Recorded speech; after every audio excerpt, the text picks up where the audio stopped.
Alasan kenapa Anda wajib galbay secepatnya. Jadi begini, dengarkan.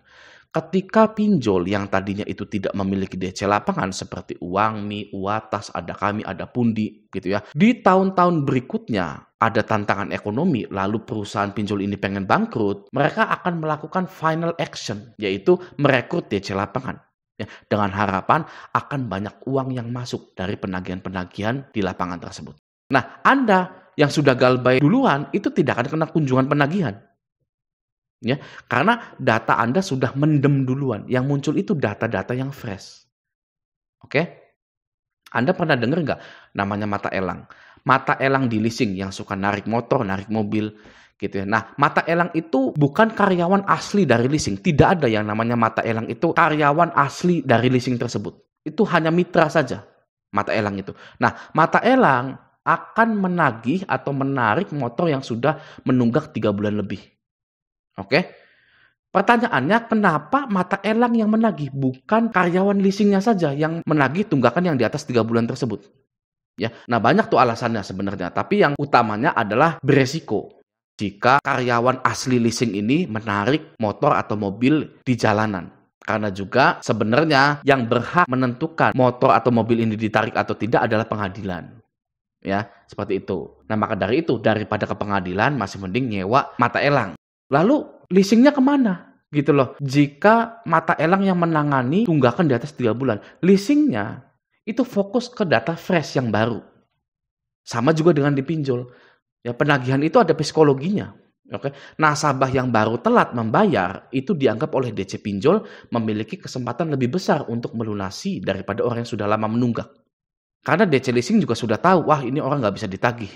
Ya, sudah abaikan saja, kasih ke mata elang, lalu kita fokusnya ke nasabah-nasabah yang baru. Nah, di pinjol, kita simulasikan DC lapangan kerja, melihat kertas penagihannya. Banyak nama-nama di situ. Ya, wah ini udah galbay 2 tahun nih orang nih. Ya, masih di situ nggak ya rumahnya? Masih di situ nggak ya kerjanya? Masih aktif nggak nomornya? DC WA aja nggak bisa nagih, apalagi saya. Kok bisa sampai 2 tahun begini? Ya, apa udah pindah rumah atau bagaimana? Nah, maka dari itu sebenarnya DC itu lebih prefer menagih ke orang yang baru saja galbay. Contoh misalkan di Shopee, begini. Shopee sampai saat ini belum ada DC lapangannya. Ya. Nah, misalkan suatu hari karena SPayLater dan S-Pinjam ini mau bangkrut, mau udahan bisnis pinjolnya, akhirnya si Shopee untuk terakhir kali merekrut DC lapangan untuk mengumpulkan uang yang ada di nasabah yang galbay. Ya, Shopee sedang di ujung tanduk, sedang panik, menekan tombol panik button gitu gitu kan. Nah, menurut Anda yang akan ditagih dalam kondisi panik itu orang yang baru jatuh tempo dan baru galbay apa orang yang sudah tidak ada kabarnya selama 3 tahun 4 tahun? Ya pastinya orang-orang yang baru mau jatuh tempo dan baru galbay sekitar semingguan yang didatangi DC lapangan itu ya karena lagi panik sih. Alhasil Anda nanti didatangi oleh DC lapangan pinjol. Kebetulan Shopee-nya mau bangkrut, Andanya lagi nggak ada uang untuk bayar, jadinya Anda galbay. Kebetulannya aja Anda itu lagi nggak punya uang.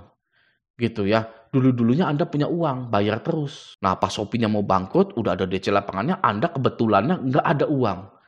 Gitu, jadi Anda ditagih, didatangi DC lapangan. Gitu, ya makanya ya segera galbay itu adalah yang terbaik. Ya. Nah, ada lagi nih, jangan ditiru ya, masih melakukan kesalahan yang satu ini. Di sini ada yang ngepost seperti ini. Langsung saja kita zoom ya. Selamat siang, saya Juli dari Aku Laku Lazada PayLater. Ini udah tanggal 17 Februari 2024. Kenapa? Sampai sekarang tagihannya belum dibayarkan juga. Ini sudah jatuh tempo 2-3 bulan. Tolong itikat baiknya dan tanggung jawabnya sebagai peminjam. Kalau emang nggak bisa pelunasan, dicicilkan hari ini. Buktikan bahwa Anda adalah nasabah yang kooperatif. Terima kasih. Lalu nasabah ini bilang, belum ada duit buat bayar. Ya. Jangan dibaca saja, tolong dipertanggungjawabkan. Udah 84 hari ini jatuh tempo, kenapa tidak dibayarkan pas tagihannya enggak jatuh tempo? Namanya juga nggak ada duit, mau gimana? Ya Anda usahakan dong, ini kan tagihan Anda. Dari awal kenapa Anda pengajuan pinjaman pada akhirnya Anda tidak bisa membayarkan tagihan Anda? Ya, nah ini yang salah menurut Anda siapa? Jujur, ya mau jujur ya. Kalau seperti ini itu adalah salah nasabahnya.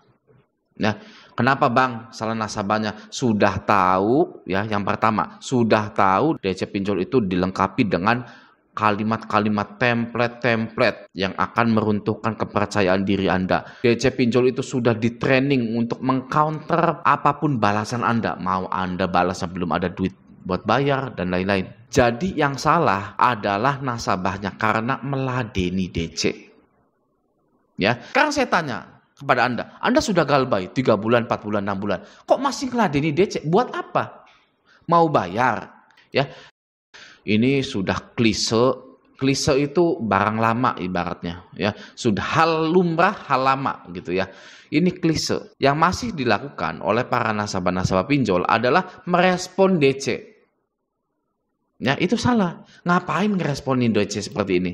Ya, DC itu tidak perlu direspon, tidak perlu dibalas. Ya, ini dia nagihnya aja pakai kalimat template. DC ini berharap ada yang bales. Nah, dari sekian ribu orang yang galbay, Anda sendirian yang bales. Ya sudah, di stabilo nama Anda. Nanti karena Anda ini sudah merespon, ya, respon Anda ini dialihkan ke DC lapangan. Karena Anda dianggap masih bisa ditekan-tekan. DC ini mau cari tahu siapa yang masih ketakutan. Ya, ternyata adalah nasabah ini yang masih ketakutan, masih membalas. Nah, inilah salahnya di situ. Hal kecil, hal klise, hal busuk, ya, tapi sangat krusial sekali. Ya, seperti itu. Jadi, saya harap buat Mas atau Mbak ini stop respon DC pinjol. Ya, berhenti merespon DC pinjol atau tidak pernah sama sekali merespon DC pinjol. Itu boleh, sangat boleh sekali. Tidak ada aturan dari OJK bahwa Anda harus meladeni penagihan dari DC pinjol. Bahkan menemui DC lapangan itu tidak ada aturannya, tidak ada hukumnya. Ya, contoh misalkan Anda tidak mau menemui DC lapangan, boleh, sangat boleh sekali. Ya, jadi galbay di pinjol itu sangat enak sekali. Ya, jika Anda mau untuk stop respon DC tersebut. Nah, ini yang pertama. Yang kedua adalah seperti ini. Ini ya, kita zoom dulu di sini. Ada kami udah mulai telepon WA lagi emot-emot nangis. Bismillah harus tetap kuat dan semangat galbay. Nah, ini adalah kesalahan klise lagi yang masih sering Anda atau nasabah-nasabah ini lakukan. Apa itu Bang kesalahannya? Kesalahannya adalah masih menyimpan nomor yang dipakai untuk minjol lalu galbay, tidak mau ganti nomor, ketika ditagih itu mengeluh. Ya, mengeluh ditagih. Itu salah, ya. Tidak boleh dilakukan. Karena apa? Karena akan terus-terusan menjerat Anda di lingkaran setan pinjol tersebut. Oke, Anda sudah galbay. Ya, kok masih meladeni DC? Buat apa gitu loh? Ya, sekarang saya tanya kepada Anda sudah galbay 3 bulan, 4 bulan, 6 bulan. Kok masih meladeni DC? Buat apa? Mau bayar? Wow, unsubscribe channel saya. Ya, keluar dari grup Facebook Raja Galbay. Karena Anda mau bayar. Anda nggak tahu berita ini. Ngeri 25 orang bunuh diri akibat terlilit utang di pinjol. Ini dari Liputan 6. Ya, akhir hidup pemuda Kediri gantung diri. Dari detik.com. Viral, teror pinjol ini diduga bikin nasabah bunuh diri. Jadi, saya tanya, saya heran ya kepada Anda. Anda sudah galbay, sudah mantep galbay, ya. Masih merespon DC, masih lihat tagihan dari DC. Buat apa? Itu kalau di logika saya tidak masuk. Nggak bisa saya mencerna, ya digesting bahasanya itu. Mencerna hal tersebut itu nggak bisa saya. Oke, jadi solusinya adalah Anda ini buang nomornya. Ya, buang nomor Anda ketika Anda itu minjol, yang dipakai untuk dipinjol, lalu galbay, itu buang nomornya.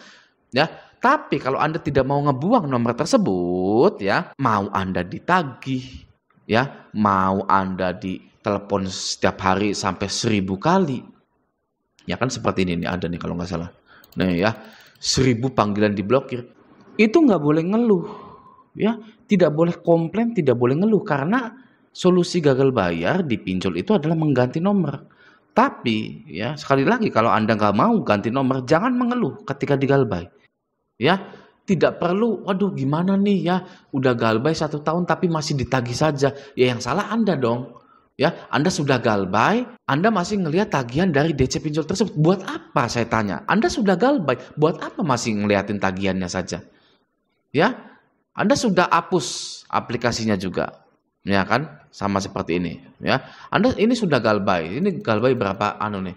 Ini sudah galbay 2 sampai 3 bulan, ngapain masih dibales? Mau bayar gitu kan atau mau gimana? Nah, seperti itu ya. Semoga di video kali ini Anda belajar bahwa hal-hal sepele seperti mengganti nomor itu sangat penting ya. Hal-hal sepele seperti tidak merespon DC itu sangat penting untuk kesehatan mental Anda ketika Anda itu gagal bayar di pinjol. Jadi terkadang memang kita ini harus introspeksi diri gitu ya. Kita ini menghadapi iblis. Ibaratnya gitu. Kita menghadapi iblis tapi kita ini tidak memperkaya diri, tidak membekali diri dengan ilmu-ilmu agama misalkan. Ibaratnya gitu kan ya. Terus mengeluh, aduh gimana nih iblisnya terlalu kuat. Tapi kita nggak pernah membekali diri kita dengan ilmu-ilmu agama. Ya, iblis akan menang, pinjol akan menang. Ya, mau ibaratnya ya ada seseorang pemimpin yang bilang, kalahkan iblis, jangan peduli iblis, jangan pernah tertipu muslihat iblis, gitu kan. Mau pemimpin itu bilang seperti itu setiap hari, ya tapi kalau kitanya tidak benar-benar action membekali diri dengan ilmu-ilmu yang seharusnya bisa menyelamatkan kita dari mara bahaya tersebut, ya percuma. Ya, iblisnya akan tetap menang. Jadi di sini saya ingin Anda tidak lagi memelihara hal-hal klise tersebut. Ya, hal-hal yang sudah busuk itu, ya jangan dipelihara. Oke, semoga video ini bermanfaat. Sampai jumpa di video selanjutnya.